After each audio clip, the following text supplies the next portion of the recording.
Ambasada e Francës në Kosovë ka njoftuar se ministri i deleguar për Europën pranë Ministrisë së Punëve të Jashtme, Benjamin Hadat, po zhvillon një vizitë zyrtare në Kosovë nga 26 deri 28 korrik me synim fillimin e marrëdhënieve dypalëshe. Sipas ambasadës, vizita vjen pas takimit të kryeministrit në detyrë Albin Kurti me presidentin francez Emmanuel Macron në muajin mars dhe synon t'i japë një shtysë të re bashkëpunimit ndërmjet dy vendeve.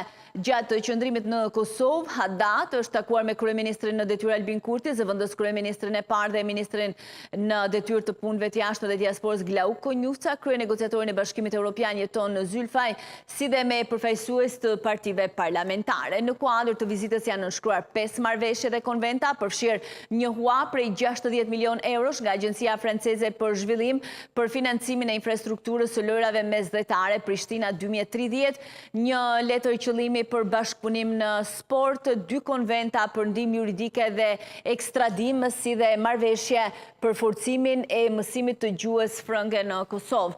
Në kuadër të kësaj vizite u nënshkruan 5 marrëveshje dhe konventa, ndër të cilat edhe marrëveshje në fushën e infrastrukturës qëndrueshme, por edhe bashkëpunim në fushën e arsimit e të tjera.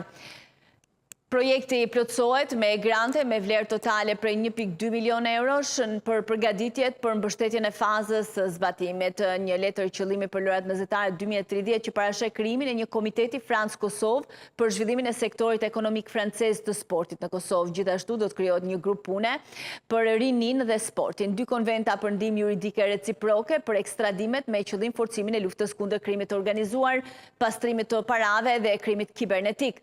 Një marrëveshje administrative për forcimin afatgjat të mësimit të gjuhës frënge në Kosovë dhe nxitjen e mobilitetit dhe shkëmbimeve arsimore. U organizua gjithashtu një tryezë rrumbullakët me ministrën e ekonomisë Artan Rizvanolli, zëvendës ministrin e sportit në praninë e ministrit të deleguar dhe kompanive franceze për të shqyrtuar perspektivat e reja të bashkëpunimit, thuhet në komunikat. Gjatë vizitës, ministri francez është takuar edhe me ushtarët francez në kuadër të KFOR-it, ka vizituar Graçanicën dhe manastirin e Graçanicës, ndërsa agenda do të përmbyllet me një vizitë në Institutin Francez të Kosovës. Sipas ambasadës, kjo vizitë rikonfirmon përkushtimin e Francës për një Kosovë të pavarur, sovrane dhe multietnike, si dhe emisim ndërmjet dy vendeve.